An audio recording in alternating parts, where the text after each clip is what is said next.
¿Sabías que cuando tosemos o estornudamos se provoca una salida violenta de aire y saliva desde nuestro sistema respiratorio y cavidad oral? En ese momento se expulsan millones de gérmenes que pueden ser muy contagiosos y producir enfermedades leves como el resfriado común o algunas de gravedad como la influenza, entre muchas otras. Cuando no nos cubrimos adecuadamente al toser o estornudar, esta salida violenta de aire y saliva produce una dispersión en forma de aerosol. Las gotitas contaminantes se pueden adherir fácilmente a las diferentes superficies que se encuentran a nuestro alrededor o incluso infectar en ese momento a otras personas.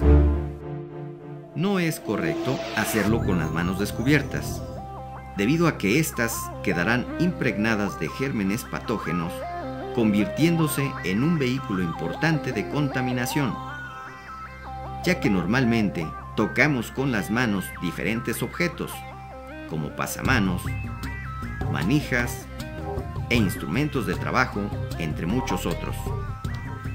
Inclusive, nos tocamos a nosotros mismos o a otras personas.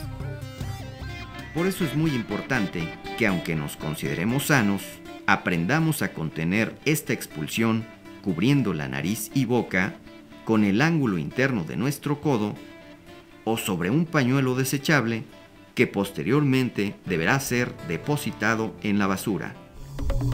Protege tu salud y la de los tuyos tosiendo y estornudando adecuadamente.